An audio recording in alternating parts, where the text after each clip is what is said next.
नमस्कार दोस्तों, हमारे YouTube चैनल स्टॉक टाइम में आपका स्वागत है। इस वीडियो में हम बात करेंगे CDSL के बारे में, साथ ही यह भी जानेंगे कि डीमैट अकाउंट खोलने में इतिहास रचने वाली इस कंपनी का अब तक का इतिहास क्या रहा है, यानी CDSL का बिजनेस क्या है, इसके शेयरों का अब तक का परफॉर्मेंस कैसा रहा है, इसके फाइनेंशियल ईयर के रिजल्ट कैसे रहे हैं, आने वाले समय में इस कंपनी की कैसी ग्रोथ दिख रही है, यानी इसके पास प्रेजेंट और फ्यूचर पर डिस्कस करेंगे। तो डिस्कशन शुरू करने से पहले आपसे रिक्वेस्ट है कि अगर आपने हमारे YouTube चैनल को सब्सक्राइब नहीं किया है तो कृपया सब्सक्राइब कर लें और बेल आइकॉन भी दबा लें। तो चलिए डिस्कशन शुरू करते हैं। CDSL यानी सेंट्रल डिपॉजिटरी कंपनी लिमिटेड या फाइनेंस सेक्टर की कंपनी है। यह 1999 में अस्तित्व में आई थी। जिस तरह से हम हमारे पैसों को बैंक अकाउंट में रखते हैं, उसी तरह हम जो शेयर खरीदते हैं उसे डीमेट अकाउंट में रखा जाता है। CDSL हमें डीमेट अकाउंट की सुविधा देता है। आज के दौर में भारत में ऐसी दो कंपनियां हैं जो डीमेट अकाउंट की सुविधा को प्रोवाइड करती हैं। उसमें से एक है CDSL और दूसरी NSDL। NSDL शेयर मार्केट में लिस्ट नहीं है, इस वजह से CDSL का कोई कंपटीटर इस क्षेत्र में नहीं है। वैसे भी CDSL का कारोबार NSDL से काफ़ी आगे है। कोरोना महामारी के बीच लोगों का रुझान शेयर की ओर बढ़ा, तब एक साल में CDSL ने करीब 40 लाख नए अकाउंट खोले थे। इससे सीधा CDSL को फायदा हुआ था। आने वाले दिनों में भी इसमें इजाफा देखने को मिल सकता है।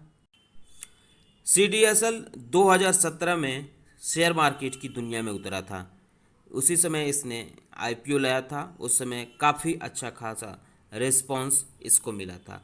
2018 में इसने RTA सर्विस का शुरुआत की थी। 2018 में ही इसने डीमैट अकाउंट का 1.15 करोड़ डीमैट अकाउंट खोले थे। वहीं 2018 में ही इसने NSE Nifty 500, Nifty small cap 250, Nifty mid cap small cap 400 indicate के साथ इसने शुरू की थी।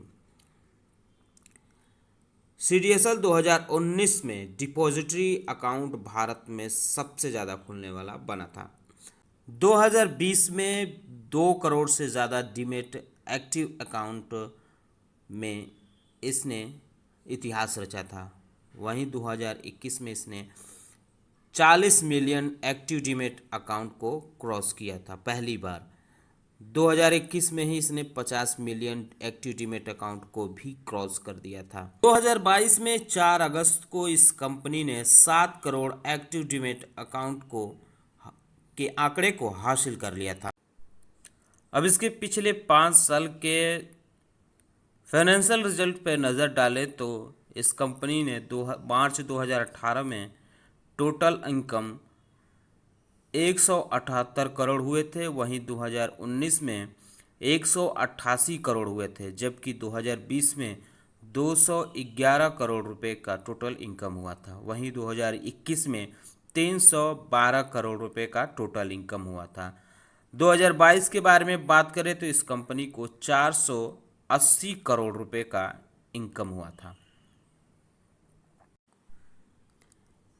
यानी पूरा टैक्स और सभी खर्चों के निकालने के बाद कंपनी को सीधे सीधे 2018 में 77 करोड़ रुपए कंपनी के झोली में आए थे। वहीं 2019 में 84 करोड़ रुपए कंपनी की झोली में आए थे, जबकि 2020 में कंपनी को टोटल प्रॉफिट जो हुआ था वो 77 करोड़ रुपए था। 2020 में इसका प्रॉफिट घट गया था, लेकिन 2021 में इसने 160 करोड़ रुपए की प्रॉफिट बनाया था।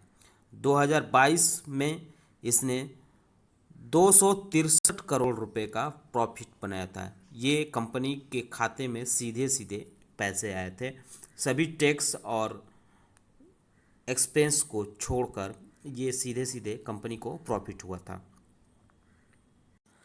अगर कंपनी के नंबर ऑफ शेयर के बारे में बात करें तो इसके 10 करोड़ 45 लाख कुल शेयर हैं, जिनमें से 20% प्रोमोटर्स के पास है, जबकि 8.59% तक फॉरेन इंस्टीट्यूशंस के पास है।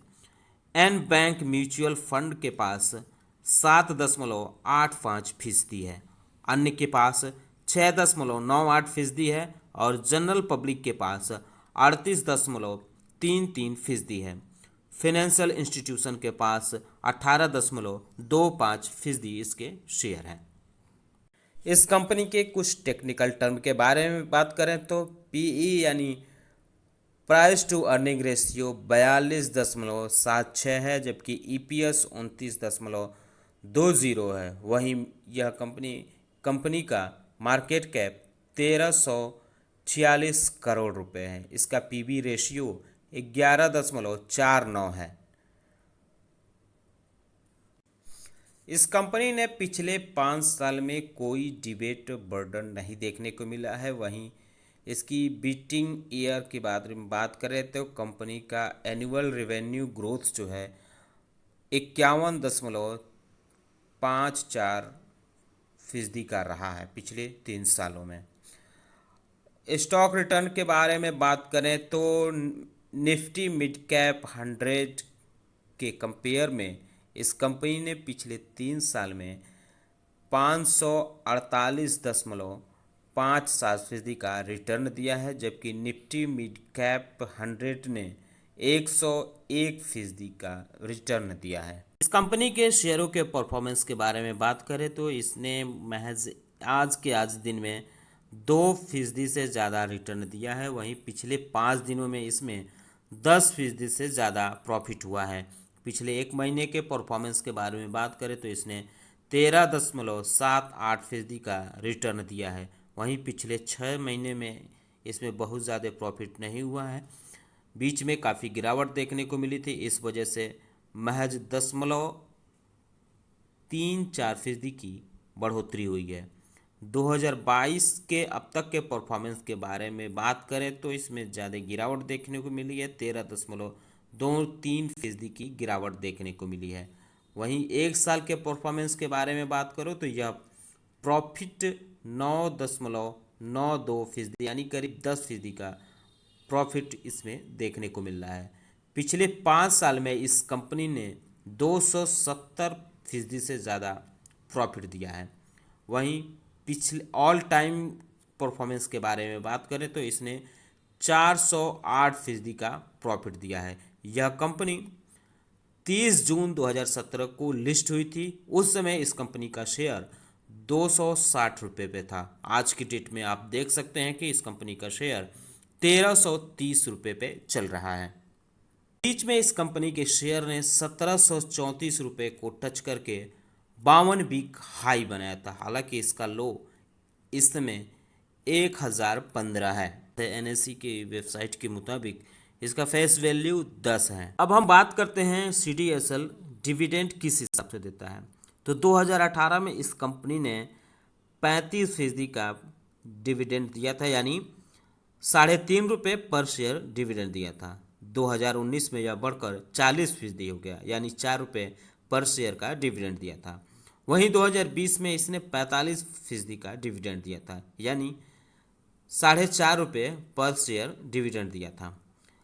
2021 में यह बढ़कर 90% हो गया, यानी 9 रुपये पर शेयर इसने डिविडेंड दिया था। अब इसने 2022 में डिविडेंड का ऐलान किया है, जिसकी एक्स डेट 7 सितंबर है। इस बार यह कंपनी 150% का डिविडेंड दे रही है, यानी 15 रुपये पर शेयर का डिविडेंड दे रही है। सीडीएसएल के आंकड़ों की माने तो अगस्त में इस कंपनी के कुल 7,16,50,886 डीमेट अकाउंट हो गए, जबकि पिछले महीने यानी जुलाई में इसके 6,99,00,000 से ज़्यादा डीमेट अकाउंट थे। यानी पिछले 1 महीना में कंपनी ने 17,47,247 नए अकाउंट खोले हैं। हालांकि यह आंकड़ा में गिरावट देखने को मिल रही है। 3-4 महीने पहले कंपनी 23 से 24 लाख नए अकाउंट खोल रही थी। बीच में यह गिर के 18-19 लाख के करीब पहुंच गया। अब यह 17 लाख के करीब आ गया है। तो दोस्तों, ओवरऑल मैं यही कहना चाहूँगा कि अगर आपके पोर्टफोलियो में सीडीएसएल के शेयर हैं तो आप इन्हें हड़बड़ी में ना बेचें, इन्हें बने रह सकते हैं लॉन्ग टर्म के लिए। आने वाले समय में ये कंपनी अच्छा प्रॉफिट दे सकती है। हालांकि सब कुछ शेयर मार्केट पे निर्भर करता है, लेकिन ये नहीं भूल सकते कि पिछले दिनों कंपनी ने 1700 के करीब का हाई बनाया था। इस समय काफ़ी यानी डिस्काउंट में चल रहा है, तो नई बाइंग भी कर सकते हैं। और यह कंपनी इस सेक्टर में अकेली है। NSDL कब शेयर मार्केट में लिस्ट होगी ये कहना अभी मुश्किल है। तो इस हिसाब से कुल कहा जा सकता है कि कंपनी अच्छी है। फ्यूचर इन्वेस्टमेंट के लिए इसमें अच्छा इन्वेस्टमेंट किया जा सकता है। तो दोस्तों, हमारा वीडियो कैसा लगा कमेंट बॉक्स में बताना ना भूलें। साथ ही साथ हमारे चैनल को सब्सक्राइब भी कर लें। धन्यवाद दोस्तों वीडियो देखने के लिए।